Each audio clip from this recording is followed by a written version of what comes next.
Bonjour, bonsoir, Babouné Nyonso, il y a Dulia Kambi TV officiel ici qui doit Bibino. Juste on a besoin d'un vraiment Dulia Kambi. Là, s'encourage à Zobélina, à Zosenga vraiment la Bino pour s'abonner massivement à la chaîne YouTube de la Kambi TV. Chaîne la Bino, vous a vraiment informé à temps réel, 100% news parce que la Dulia Kambi TV, la radio de TV d'Abili, le vraiment télévision qui s'abonner, beaucoup. On va repasser la caméra. Quand on dit abonné, on va vous que la Sakoura, que le temps réel, 100% news parce que la Doli à Kambi TV, la radio de TV d'Abili, le vraiment télévision qui s'abonner, beaucoup. Hein? La Sakoura, vraiment salara, salara.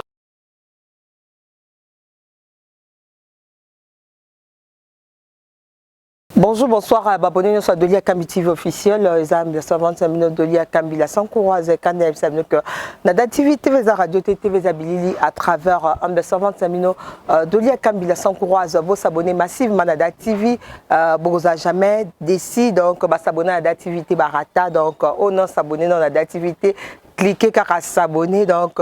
Au monde vraiment au cause des cités au lingoye baba prix ya biloko construction au lingoye baba prix ya baba pangu ya hectare ya ba ciment ya ba kayas au lingoye baba prix ya ba mabaya toutes sortes ya so mabaya pe chez la Sankouraze dans autres cas mabaya donc il y a bien nyon so ba onyo so ba sombi baza na ba témoignage bien vraiment bonjour du sous na PCB na ingénieur Amos pour zanga monter bonjour ingénieur Amos bonjour maman Doli bonne santé ça bien OK merci beaucoup le lot aux autres travailler na Aigle Service, Aigle Construction, hein? Aigle Construction. Ok, bon, il ça Aigle Construction. Donc, il y a le mot Aigle Service, Aigle Construction. C'est qu'ils ont le mot encore. Donc, Aigle Construction, bon, il y a mingi.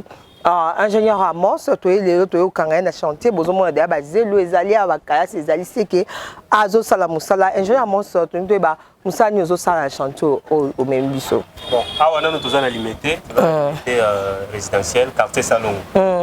Alors, il y a R+3.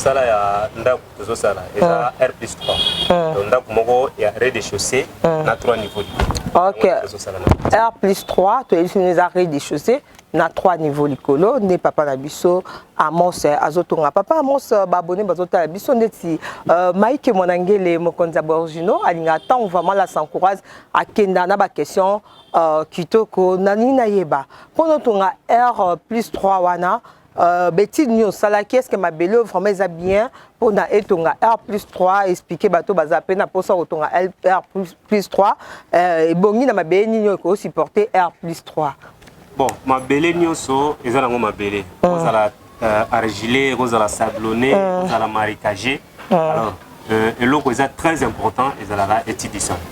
Parce que ça l'étude du sol là bien, on ça la dimensionnement là bien, et on ça la déviment bien de sorte que au donc la cause là. Mais net ma belle tout ça parce que on a tout ça na terrain moko est vraiment marécagé. Ce qui boya kana débit er to banda ko timola est compliqué biso makasi. Aux autres timola ezo bukana pesa ma belle moko ezo zonga donc beaucoup bimisa une grande quantité ezongi. Pourquoi? Parce que tu vas pembeni ya rivière Njili. OK. Tu vas pembeni ya rivière Njili, marécage ça tout autour il y a quartier Oyo. C'est pourquoi tout ça qui censé que ça la dimensionnement moko ya bien, de façon pour rédiger et logo tout ça la nakati. OK, merci Tozo pour ça na siko nde bomande ko chimola ma belé pour na bossa la fondation. Donc bossa la kinini pour bochana c'est parce que to monité to derrière to kuti déjà évoluer expliquer ba bonné biso ba yeba donc na c'est bocha kinini pour na mai wana pour le terrain marécagé za pemeni ya mai njili donc expliquer bango que bochimola ki ba difficulté bokuta na nango wana bossa kindeni pour surmonter ba difficulté wana pour bo continuer musala na bino kimia. Bon, étude de Salemaki déjà, tout ça là qui calcule de structure nyonso. Calcule les structures de Salemaki. C'est pourquoi alors que comme sur terrain, déjà qui n'a pas tronc, tout ça là ciment ya 42. OK, ciment 42 wana, na oka ciment 42 expliquer bato baza kota la biso libanda mboka. Pour nga ça rappeler émission msusu na cha ciment $8.5.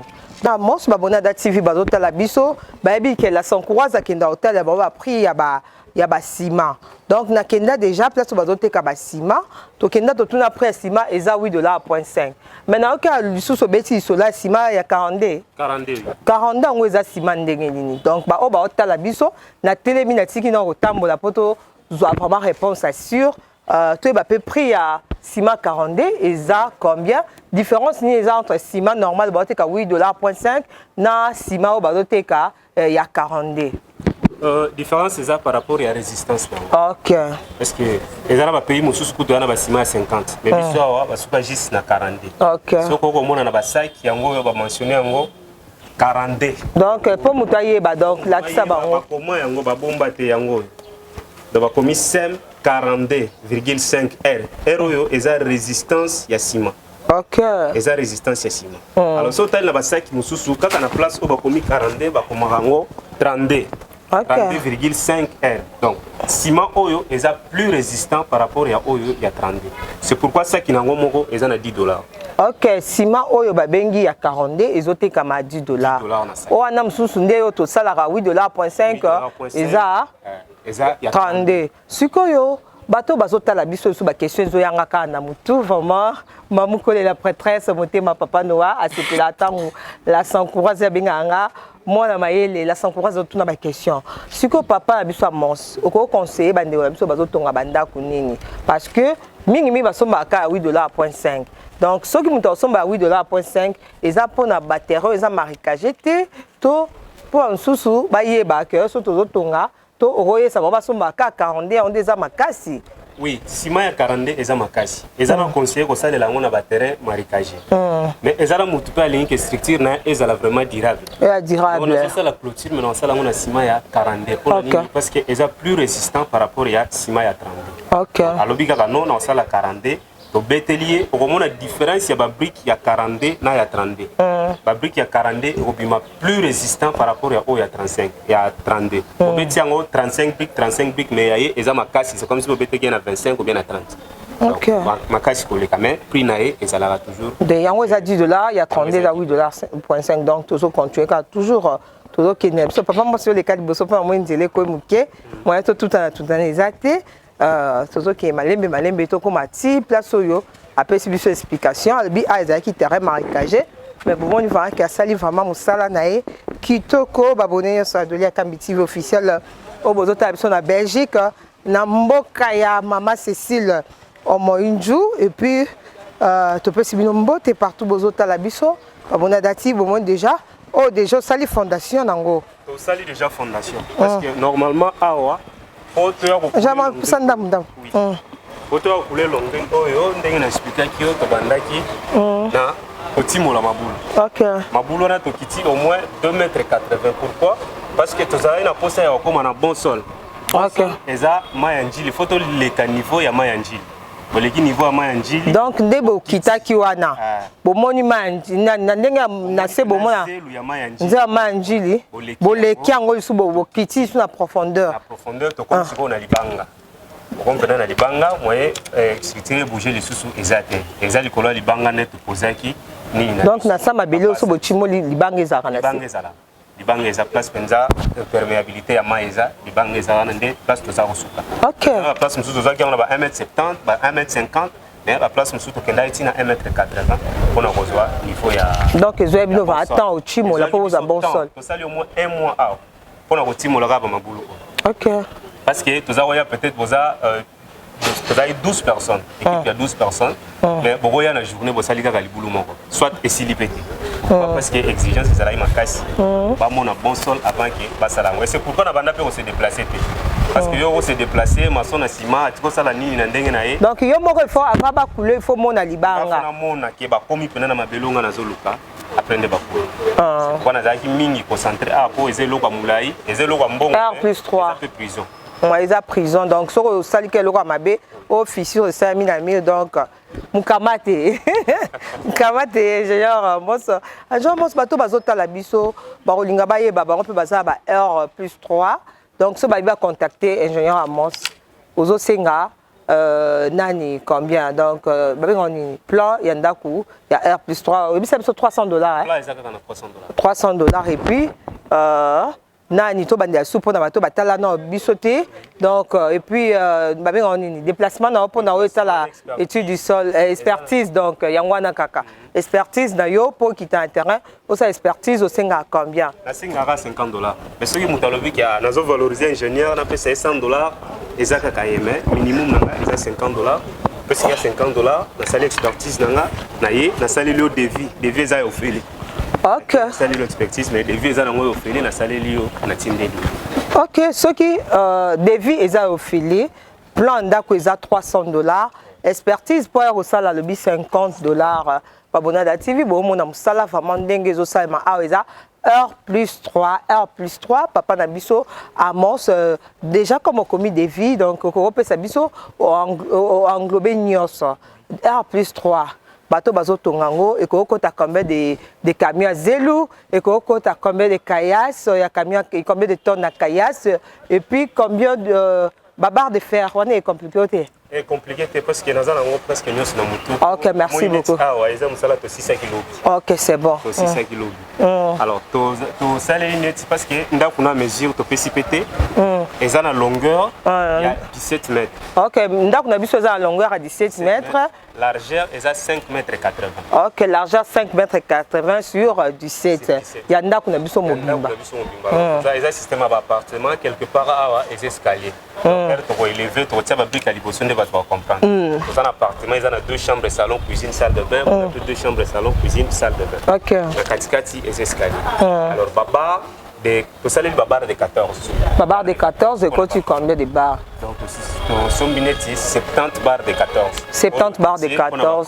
Pour l'hôtel sur la colonne. 70 barres de 14. Dans le niveau il y a fondation. Il y a niveau à fondation. Tout nanda qu'on a vu soit 5 mètres 80 sur 17 et quand tu 70 barres de 14. On a juste la colonne socle na la colonne ndenge télémi. OK. Alors pour la longrine nini ko nyos parce que omoni yango déjà si to kundi place ezala inda ko munene ko to ko buka bobuka ka green oyo épaisseur nango eza 50 cm et 50 eza quelque part à 30 alors to utiliser neti 120 barres de 12 120 barres de 12 120 barres de 12 so ça na ba barre de 14 oyo c'est déjà 190 barres pour utiliser pour la fondation maintenant nous peut aussi lisser parce que le colo awa to couler béton ya sous pavement.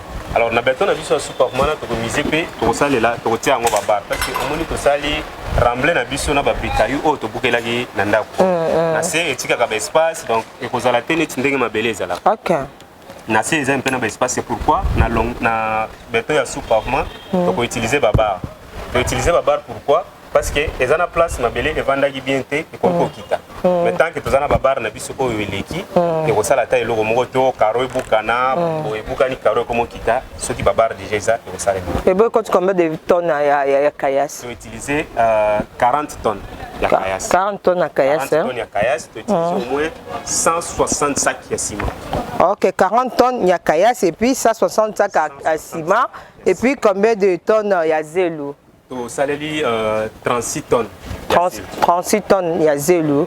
Donc Babonada TV ba o nyonso baza vraiment kolanda biso je pense que explication est claire tant on la s'encourage expliquer bino clair wana donc nde salanga bien ceux qui Babonada TV ba comprendre dit papa Jacques Maïtou babi atonga kenda azonga le to yaki vraiment na chantier to travailler na ingénieur Amos au Babonada TV au bayebi plus en plus mingi a ça la peine na ba chantier il y a abonné il y a Da TV donc vous s'abonner massivement na Dolia Kambi TV officiel vous a jamais déçu ingénieur Amos passe à la chaîne YouTube pesa komba chaîne na yo ba o ba ta biso ba kende pe ko s'abonner.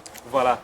Combo ya chaîne eza Aigle Construction. So akotika ka mutunyo so akota na YouTube abetika ka Aigle Construction akomona chaîne na biso ebimi wana ba na profil yango eza ba travailleur balati ba combinaison moko ya grise ba koma pe Aigle Construction. Omona ka combinaison ya grise Aigle Construction pour s'abonner na zana posa vraiment ya boke no koto kuna babone adati boke kota kuna zotia mo émission moko privé ba chantier za ki madoli ko matenga moko na sali émission na tie na nini wana alors bokota la ya madoli bokoti pe kuna na chaîne Aigle Construction pour s'abonner et vous allez vraiment mal.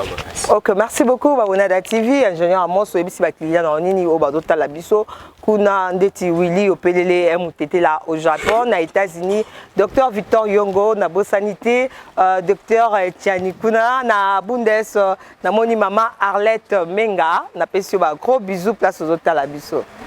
Bon, na pesi na bateya na ngani so mbote mais équipe mobimba Aigle Construction. Omona ke to bandaki malembe tozalaki na batenite tozi bateni tozi boye tozi ngane ya bosani ya ngale tellement la ti robe te bonga na pantalon j'ai un tellement la ti robe na bosana malembe en tout cas viva conseil na bino neti papa Hébert ndenga a conseiller la biso. Donc malembe tozo mata pe tozo sala o eza volonté ba client. La critique na bino eza le bienvenu pa na biso.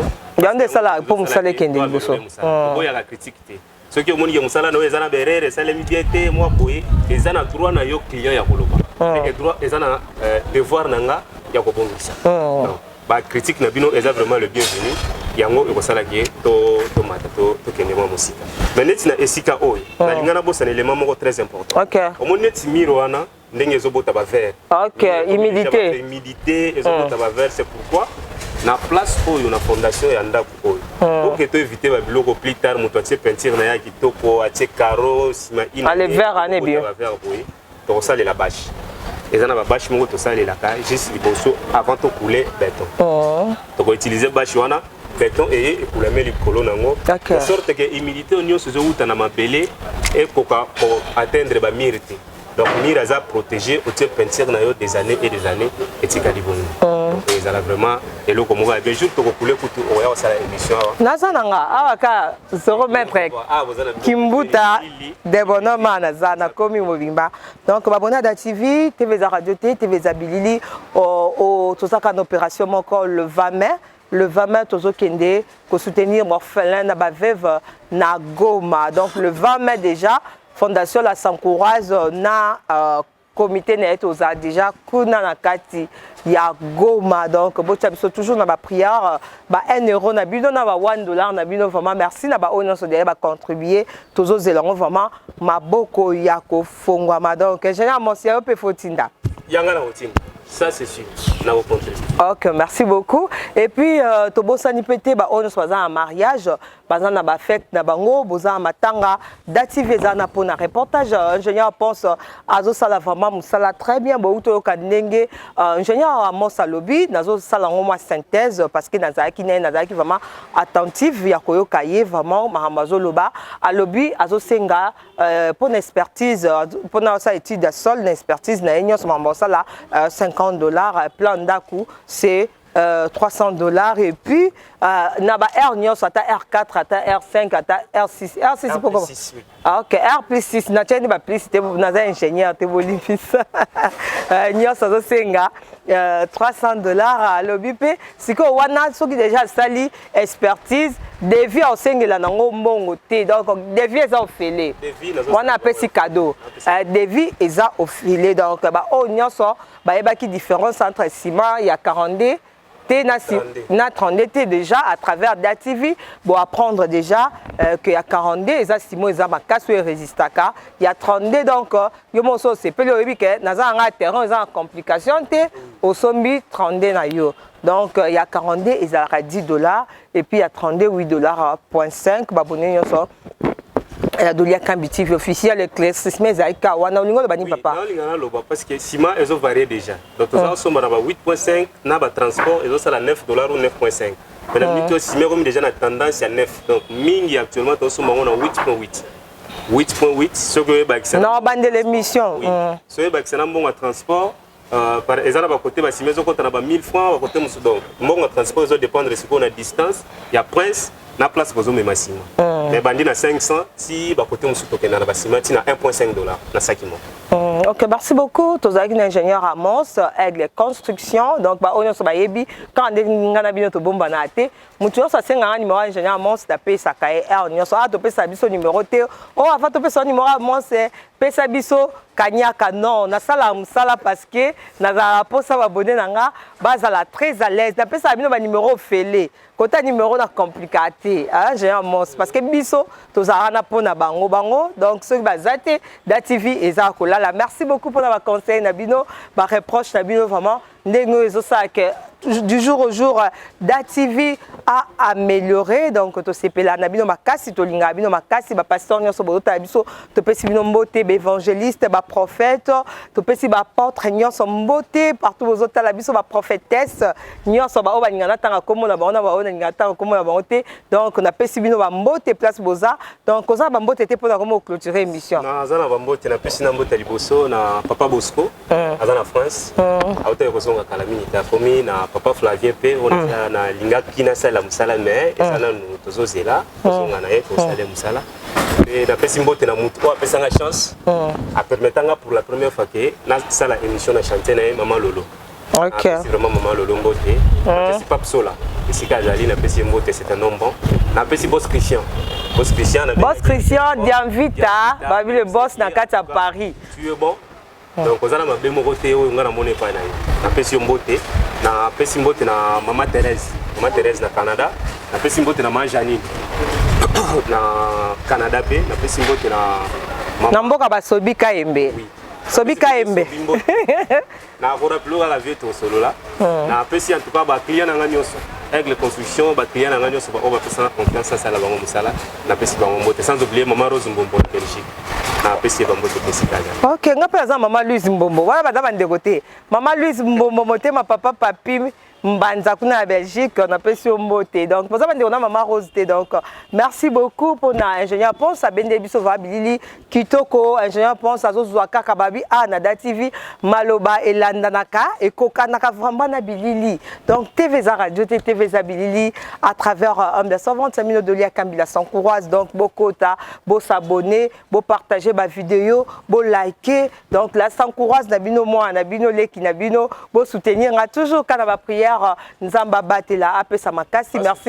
Aigle construction chaîne OK beau de s'abonner pe na Aigle construction TV to eza Aigle construction officielle. Aigle construction officielle. Aigle construction officielle beau que s'abonner kuna. Hein, et pas Maman Lydia Kinkita kuna Congo passe partout boke s'abonner kuna et pas Maman Benalikito service traiteur de toutes les générations Benalikito TV bo s'abonner kuna on s'enga yekola makusa donc ezaka à place moko et pas Maman Bena Likito d'abord c'était Maman Séverine kuna kata ville à Pierrefitte ma maman chérie na peso ba gros bisous ngana bino tout le monde à la prochaine numéro bye.